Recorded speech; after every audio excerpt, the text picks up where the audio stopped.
متعلق، ہماری تقدیر سے متعلق ہمیں ان تمام کے تمام عقائد کو بنیادی طور پر جوڑ کے رکھنا ہے، اس میں کسی بھی قسم کی ملاوٹ نہیں آنے دینی۔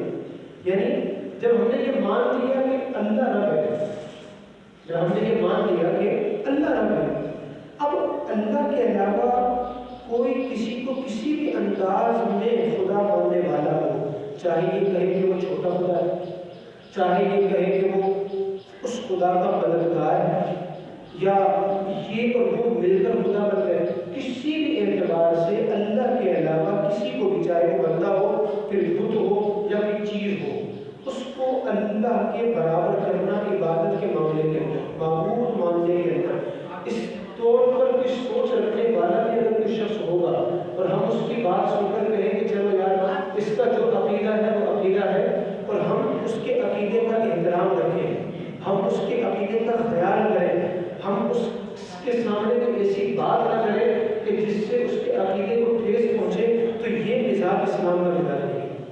کیونکہ جب آپ نے یہ بات تسلیم کر لی کہ رب کون ہے؟ اللہ، جب یہ بات مان لی تو اب کسی کے لیے بھی ہمارے دل میں نرم گوشہ نہیں ہو سکتا۔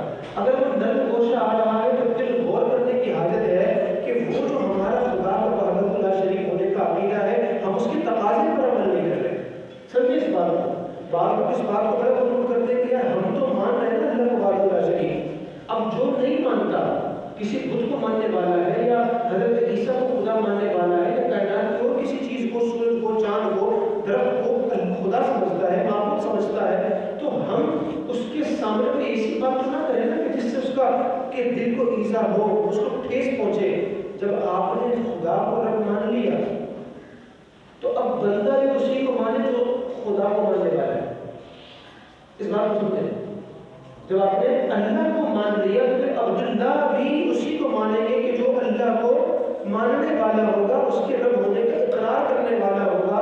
جو خدا کے رب ہونے کا اقرار نہیں کرتا، دین اسلام کے مطابق اس کا حق تو ہے دنیا میں، اس کا حق تو ہے جس طرح جانور کا حق ہوتا ہے، لیکن ہم اس کو احترام دینے کے مجاز نہیں، ہم اس کو عزت دینے کے مجاز نہیں۔ یہ بات ہمیشہ ذہن میں رکھنے والی ہے۔ علماء کرام نے یہاں تک مسئلہ بیان کیا کہ اگر کوئی کافر پیاس سے مر رہا ہے، پیاس سے، پینے کو کچھ نہیں، اور اسی کے قریب میں ایک کتا ہے، وہ بھی پیاس سے مر رہا ہے، کافر بھی پیاسا، کتا بھی پیاسا، اور ایک تیسرا شخص کھڑا ہوا ہے کہ جس کے پاس پانی ہے، پانی ہے، لیکن اس پانی سے یا تو کتا اپنی پیاس بجھا لے یا کافر اپنی پیاس بجھا لے، تھوڑا سا پانی ہے۔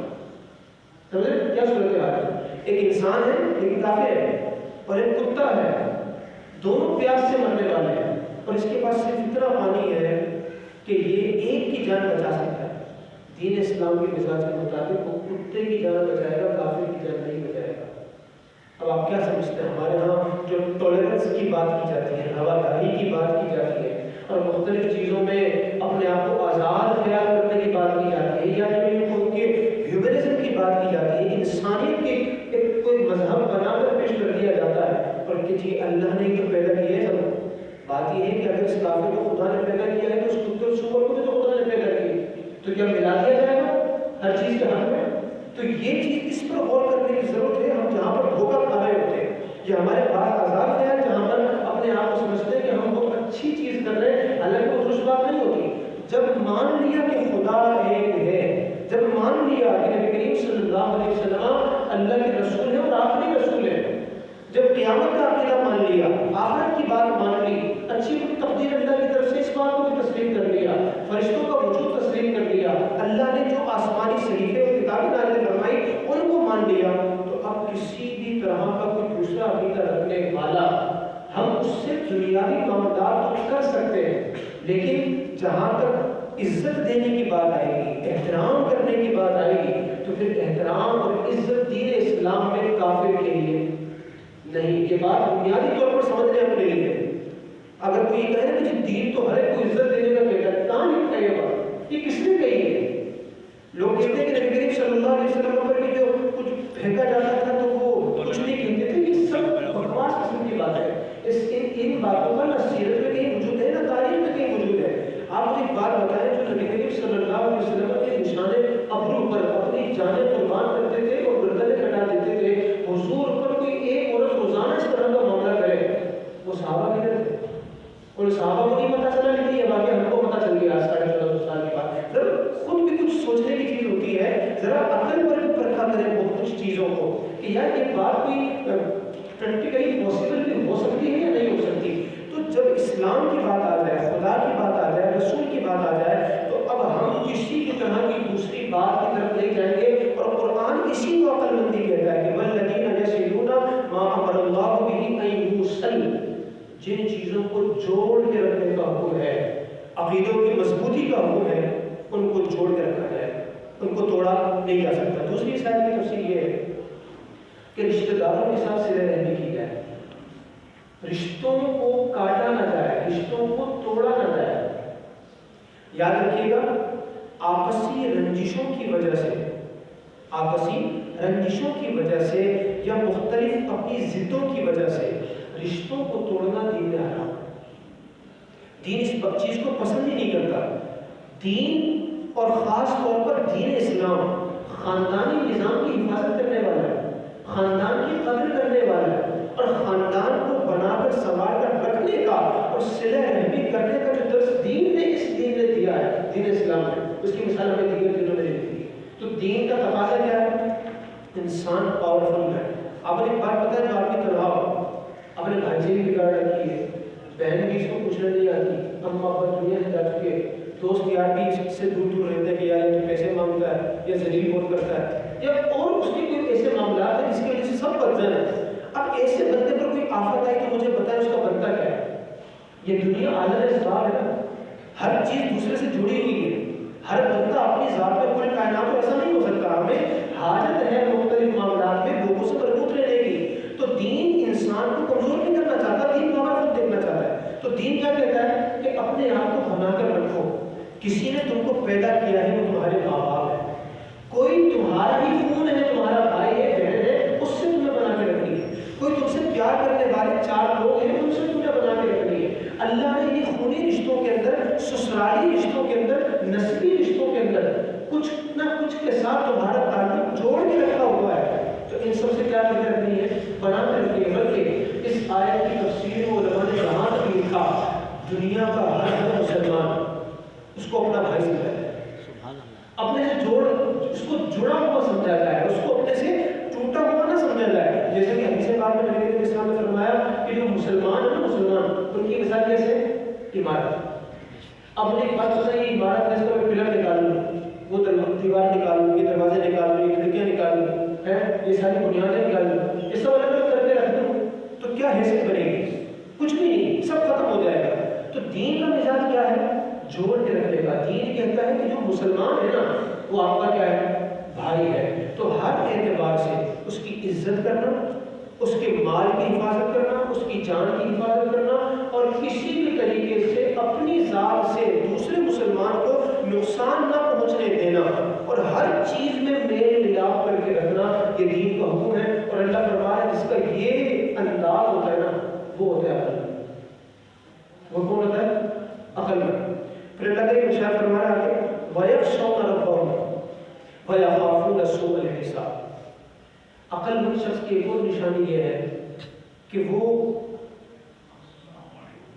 برے خاتمے اور قیامت میں حساب کتاب میں پیش آنے والی مشکلوں سے ڈرنے والا ہوتا ہے. عقل مند شخص کی نشانی. دیکھیں, جو بھی طالب علم ہوتا ہے نا, طالب علم, وہ غفلت میں 1 مہینہ, 2 مہینہ, 3 مہینے, 4 مہینے گزار سکتا ہے. جا رہا ہے, حاضری لگوا رہا ہے, آ رہا ہے, ٹیوشن جا رہا ہے, کوچنگ جا رہا ہے, حاضری لگوا رہا ہے, آ رہا ہے, مگر وقت آتا ہے, وقت آتا ہے نا, ہم سب نے پڑھا ہے, وقت آتا ہے, رات بھی جاگتا ہے, رات بھی جاگتا ہے, دوستوں کی منڈلیاں چھوڑنی پڑتی ہیں, کھانا پینا بھی کم کرنا پڑتا ہے, مختلف تفریحات سے اپنے آپ کو الگ کرنا پڑتا ہے. اس کی وجہ کیا ہے؟ یار ڈیو ڈیٹ قریب آ گئی, جس پہ امتحان ہے نا یار, ابھی 10 دن بعد امتحان ہے, 15 دن بعد پیپر ہے یار, 1 مہینے بعد پیپر ہے. وہ بندہ جس کو لاکھ استاد بھی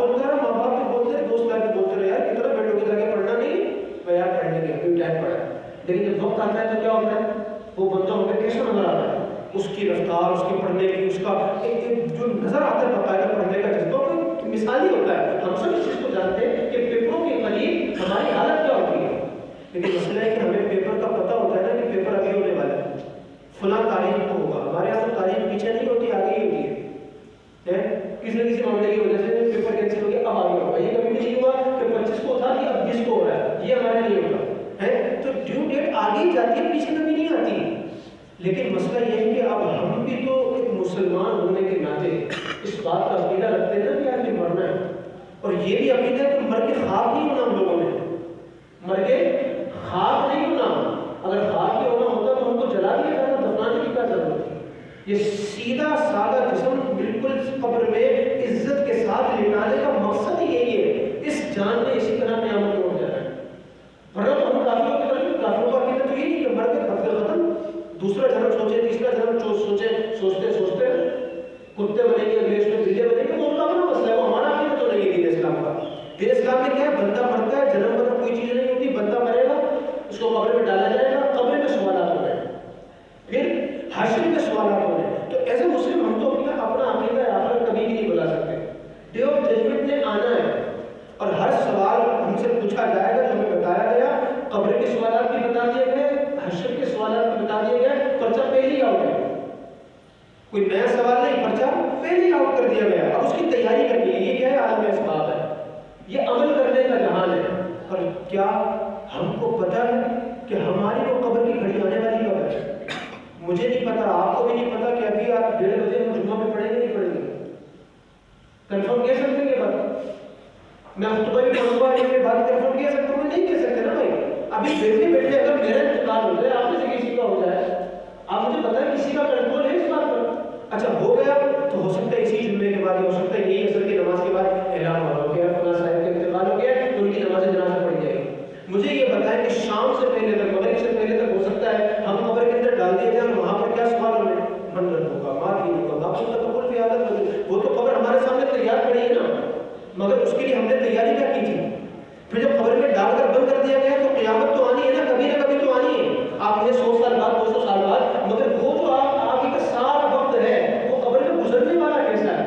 ہمارے لیے جنت کا باغ انتظار کر رہا ہے یا ہمارے لیے جہنم کا بڑا انتظار کر رہا ہے؟ ہمیں نہیں پتہ اس بات کا. تو اب ہم نے وہاں پر جانا ضرور ہے، بھگتنا ضرور ہے. اور مسئلہ یہ ہے کہ ہم کو کوئی ڈیٹ بھی نہیں دی گئی کہ صاحب 2025 میں 25 دسمبر کو آپ کا انتقال ہوگا. کچھ بھی نہیں ہے. اگلے 25 سیکنڈ کا بھی ہم کو پتہ نہیں ہے. تو جس کے ساتھ معاملہ یہ ہو کہ بھائی یہ ہونے والا ہے، بس کب ہوگا پتہ نہیں. امتحان کے لیے اینی ٹائم ریڈی ہونا چاہیے بندہ. کچھ بھی ہو سکتا ہے، کبھی بھی ہو سکتا ہے، کسی بھی انداز میں ہو سکتا ہے. میں نیچے اتروں یہاں سے، اترتے بھی تو میں گر سکتا ہوں نا. میری موت بات ہو سکتی ہے. کیا لوگ چارپائیوں سے نیچے گر کر فوت نہیں ہوئے؟ موت کے لیے تو بہانا چاہیے نا صاحب. میں یہاں سے باہر نکلوں، ایک گاڑی والا مجھ سے ٹکرا جائے، میں تو یہی گر جاؤں گا. گھر پر جو میرے لیے کھانا تیار ہے وہ گھرے رہ جائے گا اور میرے گھر والے میرے کمرے میں کھانا نہیں کھا سکیں گے. تو آپ سمجھیں اس کیفیت کو، اپنے ذہن میں اس وقت یہ تصور لائے کہ میں بھی رائٹ ناؤ مر جاؤں تو کیا بنے گا، کیا میری تیاری ہے. مگر مسئلہ ہے کہ ہمارا حال تو یہ ہے کہ ہم دنیا کے معاملات کو بہت زیادہ شکل سے لگے ہوئے، آخرت کا ہم نہیں سوچتے. اللہ کے نے قرآن مجید میں ارشاد فرمایا الذین ضل سعیہم فی الحیاۃ الدنیا وهم یحسبون انہم یحسنون صنعا. اللہ فرما رہا ہے یہ لوگ ہیں ان کی ساری کوشش دنیا کی زندگی کے لیے ہے. ساری کوشش صبح اٹھنے سے لے کے رات سونے تک جو کام کرنا چاہتے ہیں بس وہ دنیا کے لیے کرنا چاہتے ہیں. الذین ضل سعیہم، سعی کوشش، فی الحیاۃ الدنیا، ساری کوشش دنیا میں ڈال دی گئی، ساری کوشش دنیا میں ڈالی گئی. وہم یحسبون، گمان کیا ہے؟ انہم یحسنون صنعا، بڑا اچھا کام کر رہے ہیں، بڑا اچھا کام کر رہے ہیں. اللہ فرمایا یہ وہ لوگ ہیں اولئک الذین کفروا بآیات ربہم، یہ وہ لوگ ہیں خدا کی آیتوں کو جھٹلا رہے ہیں. اللہ قرآن میں واضح پیغام دے رہا ہے کل نفس ذائقۃ الموت اینما تکونوا یدرککم الموت. اللہ کا واضح پیغام ہے جہاں بھی جاؤ گے موت تو آنی آنی ہے. کب آنی ہے کسی کا کوئی نہیں پتا. قیامت بھی کب آنی ہے وہ بھی ہمارے لیے اچانک رکھی گئی. لا تأتیکم الا بغتہ، اچانک آنے والی ہے وہ قیامت. مگر ہماری اس کے لیے کیا تیاری ہے؟ ہماری سیلف اکاؤنٹیبلٹی کتنی ہے؟ سب سے پہلے یہ چیز کرنے کی ضرورت ہے. میں آپ کے سامنے چند چیزیں بیان کرنا چاہتا ہوں. اس 2022 کے اندر ہم نے 3 چیزوں کا سامنا کیا ہے، ذرا ان چیزوں پر غور کریں. میں صرف کا مضمون یا عنوان آپ کے سامنے بیان کر رہا ہوں. میں ہر خبر کی ڈیٹیل میں نہیں جاؤں گا کہ یہ واقعہ فلاں جگہ پہ اس کے ساتھ ہوا تھا. ظاہر سی بات ہے وہ آپ کو پتہ ہی ہوگا اگر آپ کچھ میڈیا سے آپ کی انٹریکشن ہے. سال کے شروع میں کورونا کی ہمارے نئی قسم آئی تھی جسے میکرون جسے کہا گیا. اس سے جو ہمارے یہاں حالات پیدا ہوئے, کس طرح اس میں لوگ مبتلا ہوئے, اس کی ویکسین کے حوالے سے کتنی پریشانی کا سامنا کرنا پڑا, کن شہروں میں اور کن جگہوں پر تعلیمی اور طبی اور مختلف حوالوں سے ہمیں مشکلات کا سامنا کرنا پڑا. یہ ہمارے سال کی ایک پہلی وبا تھی جسے ہمیں جنوری میں جس کا سامنا کرنا پڑا تھا, کورونا کی نئی قسم میکرون. اس کے بعد مریض لوگ جو موجود تھے ان کے ساتھ کیا معاملہ تھا. لوگوں نے اللہ فرما رہا ہے لوگوں سے جوڑ کے رکھ رہے ہیں, ہر بندے کو اپنا بھائی سمجھ رہے ہیں, مگر وہاں پر کیا ایک کمرے کے 70,000 روپے نہیں لیے گئے. وہاں پر جو کاروں میں وہ لوگ موجود تھے کیا وہ کاروں میں برف بن کر ان کے انتقالات نہیں ہوئے. چھوٹے چھوٹے بچے ان جگی ہوئی کاروں سے باہر نہیں نکالے گئے. وہ سانحہ مری ہم کو پیش آیا. آپ کہیں گے کہ اس سے ہمارے ابتلا کا کیا تعلق ہے. سرکار ہم اگرچہ وہاں گئے نہ ہوں یا وہاں والوں سے ہمارا کوئی تعلق نہ بنتا ہو, لیکن من حیث القوم یہ چیز بتاتی ہے کہ ہمارا ضمیر کتنا ہوتا ہے. چلو ہم نہیں تھے وہاں, اگر میں ہوتا وہاں, میرا ہوٹل ہوتا وہاں, تو میں کیا کرتا. 70,000 میں میری کمرہ بیچ رہا ہوتا نا سارے. بات یہ لوگ کہتے ہم نے تو نہیں کیا نا, بھائی ہوتے تو کرتے نا, موقع نہیں ملا تو بس بچے ہوئے اور کیا ہے. ایسے تو وہ یہ نا لوٹنے کی. چلو وہاں پر 70,000 سے نہیں لوٹا, جس کی پرچون کی دکان تھی اس نے کس طرح لوٹا. جو پیٹرول کا جس کا حساب کتاب تھا اس نے وہاں پر کیا ڈنڈی ماری. جو اپنے مالک کے ایک تحت کام کر رہا تھا ادارے کے اندر, اس نے وہاں پر کتنی ڈنڈیاں ماری. جو پھل بیچنے والا ہے, سبزی بیچنے والا ہے, ٹائر میں پنکچر لگانے والا ہے, ہر بندہ اپنی فیلڈ کے ساتھ سوچے کہ بھائی کیا میں نے سال میں کچھ نہیں کیا کسی کے ساتھ. تو وہ سارا قوم کہ ہمارے تعلق بنتا ہے کہ ہمارا انداز کیا ہے بھائیوں کے ساتھ. پھر ایک جانوروں کی بیماری ہے لمپی اسکن ڈیزیز, اس سے ہزاروں جانور متاثر ہوتے ہیں. کہ ہمارے اسی پاکستان میں قربانی کے دن بھی آئے تھے اور کیا معاملات ہوئے تھے, کس قسم کا لوگوں کو آزمائش کا سامنا کرنا پڑا. اگرچہ میں جانور بیچنے والا نہیں ہوں گا, آپ خریدنے والے نہیں ہوں گے, لیکن یہی ہمارے بھائی تھے کو ان طرح کی چیزوں کا سامنا کرنا پڑا. پھر خواتین کے حوالے سے بھی 2022 ہمارے لیے پاکستان میں اچھا نہیں رہا. قتل کے واقعات ہوئے, کن کا کس انداز میں قتل ہوا میں ذکر نہیں کروں گا, مگر آپ کو پتا ہے کیسے اس پار 2022 کے اندر قتل کے واقعات ہوئے, غنیمانہ قتل کے واقعات ہوئے. اسی طرح اغوا کے واقعات جو باقاعدہ میڈیا کی زینت بنے. آپ کہیں گے یہ چیزیں تو ہوتی رہتی ہیں, میں وہ چیزیں پوائنٹ آؤٹ کروں تو باقاعدہ میڈیا میں آئی ہے. اور میڈیا میں خواتین کا قتل, خواتین کا اغوا اور خواتین پر تشدد کی جو واقعات ہوئے. اور پھر اس میں ایک بات یہ بھی تھی جو میں نے اس چیز میں محسوس کی. لوگ کہتے ہیں کہ جناب یہ جو دین ہے نا یہ تشدد کا ذہن دیتا ہے. جو دین ہے اس کی وجہ سے جو ہے وہ قتل ہو رہے ہوتے ہیں. دین اس طرح کا ایک بالکل کنجسٹڈ حساب کتاب بنا دیتا ہے کہ جس کی وجہ سے خواتین کو ان کے حقوق نہیں مل پاتے. یہ اس 2022 میں صرف پاکستان کی بات کروں, جتنے قتل ہوئے, جتنا اغوا ہوئے, جتنے تشدد کے واقعات ہوئے, سب کی رپورٹیں نکالیں. وہاں نہ مرنے والی دیندار تھی نہ مرنے والا دیندار تھا. وہاں نہ اغوا ہونے والی دیندار تھی نہ اغوا کرنے والا دیندار تھا.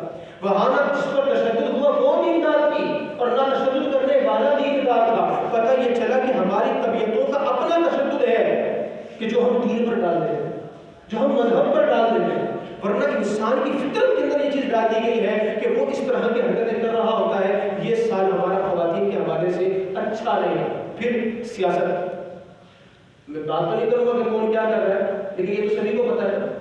سیاست کی جو میوزیکل چیئر گھوم رہی ہے سب کو پتا ہے اس کے ساتھ کیا معاملات ہو رہے ہیں, اور اس سے ملک پر کا امپیکٹ پڑتا ہے. آپ یہ چیز سمجھ سکتے ہیں, کیونکہ جو لوگ ملک کو سدھارنے کا وعدہ کرتے ہیں, عہد کرتے ہیں, جب وہی ایک کھیل میں گھس جائیں گے تو پھر سارے ملک کا کیا حال ہونا ہے. ظاہر سی بات ہے تو وہی ہوگا جو کہ ہمارے سامنے موجود ہے. پھر خودکش حملے اس سال میں شروع ہوئے.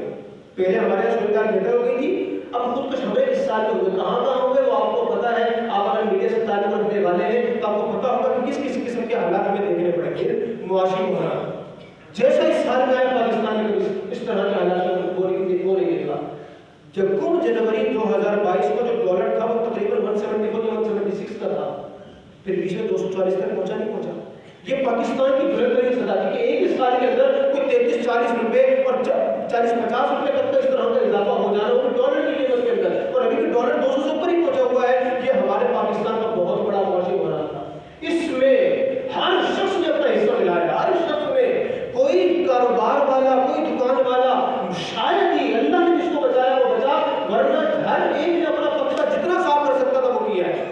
چھوٹا سا ٹھیا ہے نا، اس نے اپنی اوقات کے مطابق کیا، اور جس کی فیکٹری کی اس نے اپنی حیثیت کے مطابق کیا ہے، مگر سب لگے رہے اس میں، کسی نے کسی کو بخشا نہیں. یہ ایک بہت بڑی چیز تھی ہمارے وہاں. اور پھر سیلاب، جو سیلاب ہے سب کو بالا کر کے رکھ دیا، سب مٹی کر کے رکھ دیا.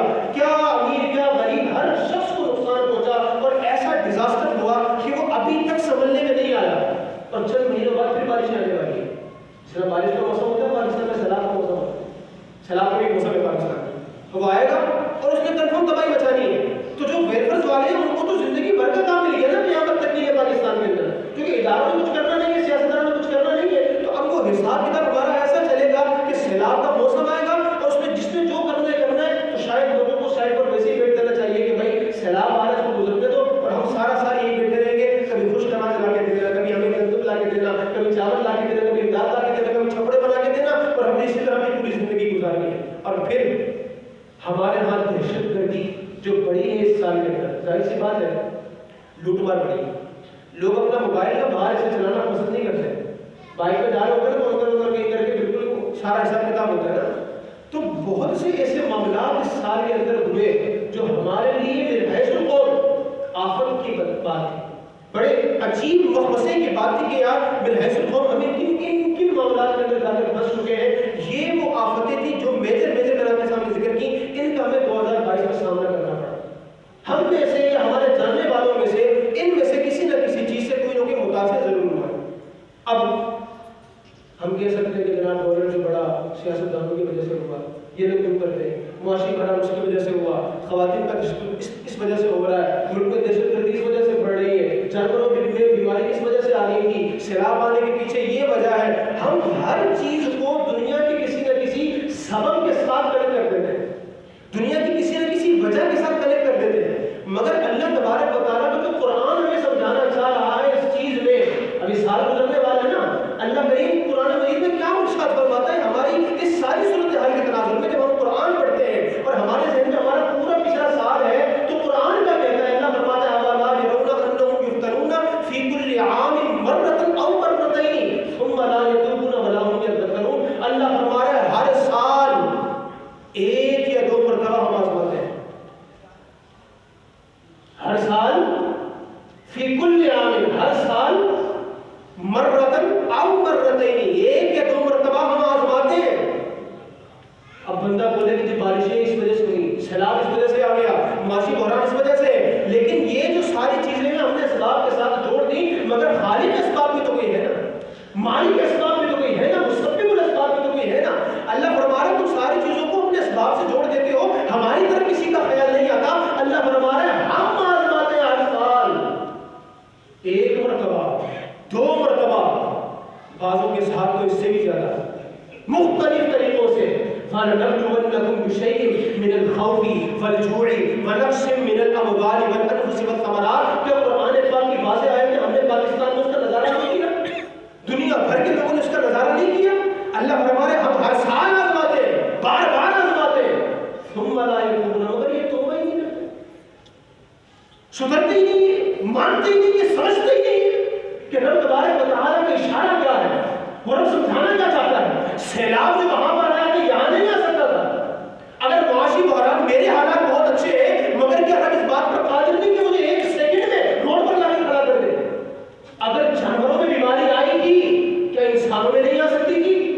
سوچنے کی بات یہ ہے. ہم کہتے ہیں ہم پر تو کچھ نہیں ہوا، اگر نہیں ہوا تو تم نے پھر اپنی عقل کو شور کہاں سے دیا، سمجھا کیا تم نے رب کے اشارے کو. اللہ یہی تو سمجھانا چاہتا ہے. قرآن میں واقعات پچھلی قوموں کے بیان ہوتے ہیں اور ہمیں بتائے جاتے ہیں جو بالکل صحیح بیٹھے ہوئے ہیں. اللہ ان کو بیان کر کے یہ سمجھانا چاہتا ہے جب ان کا وہ حال کیا نا تو یہ مت سمجھنا کہ خدا کی قدرت میں کمی آئی ہے. اللہ رب العزت اگر چاہے تو اپنے چاہو جلال کا نظارہ تم کو بھی کروا سکتا ہے. بس تمہارا ہے تم توبہ نہیں کرتے، بلاؤ یا تھا کرو، نصیحت ہی حاصل نہیں کرتے.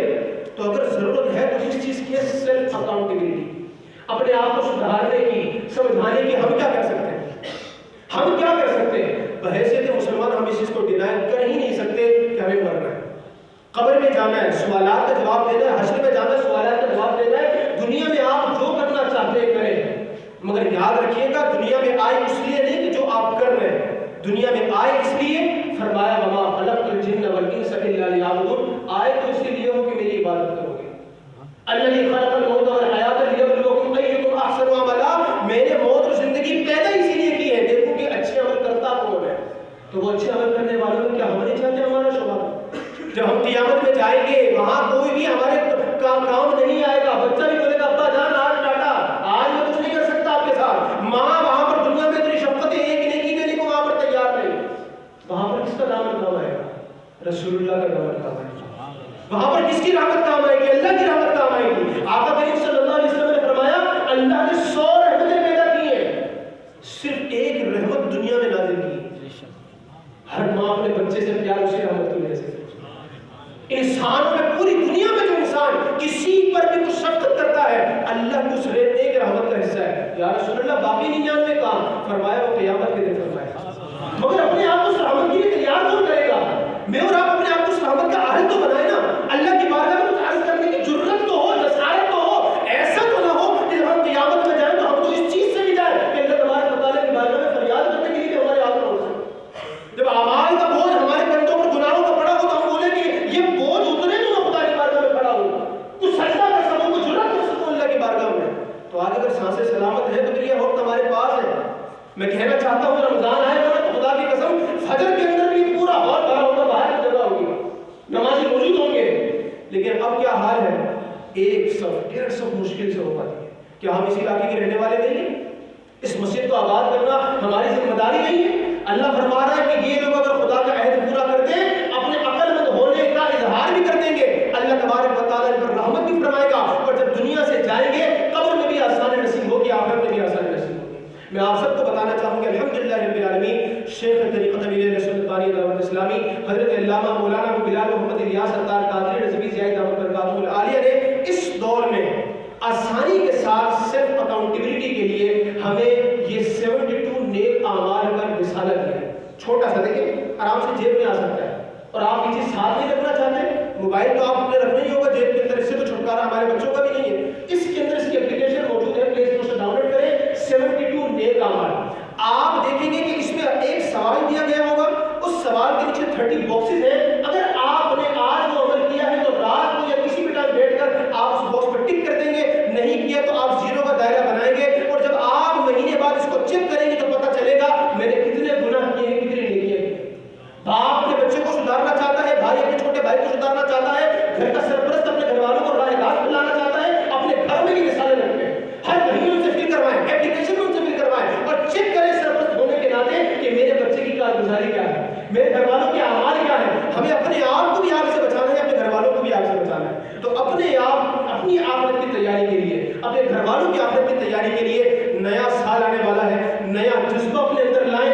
ہم خود ہی اپنے آپ کو موٹیویٹ کریں گے تو یقین کریں موٹیویٹ ہو جائیں گے. اور ایک مرتبہ ہمارا ذہن بنا نا کہ اللہ کی بارگاہ میں حاضری دینی ہے, وہ مولا اتنا قریب ہے, اس نے پیدا اسی مقصد کے لیے کیا ہے. جب بندہ ارادہ کرتا ہے اللہ راستے خود کھول دیتا ہے, خود بندوں کو توفیق ملتی ہے اللہ تبارک و تعالیٰ کی بارگاہ میں آنے کے لیے. انشاءاللہ تبارک و تعالیٰ کل جو 31 تاریخ ہے عشاء کی نماز کے فوراً بعد پچھلے سال کی طرح اس سال بھی انشاءاللہ ہم عشاء کی نماز کے فوراً بعد 2 رکعت نوافل ادا کریں گے صلاۃ التوبہ کی. اس کے بعد انشاءاللہ اجتماعی دعا بھی ہوگی. میں آپ سب سے کہوں گا کہ آپ خود بھی شرکت فرمائیں, اپنے بچوں کو بھی لائیں اور بتائیں کہ نیو ایئر کا انداز یہ ہوتا ہے. اور انشاءاللہ تبارک و تعالیٰ کل رات کو 12 بجے کے قریب کہ جو لوگ پھر مختلف چیزوں میں ملوث ہو جاتے ہیں انشاءاللہ کسی مسجد سے صلاۃ و سلام کی آواز بھی گونجنے والی ہے.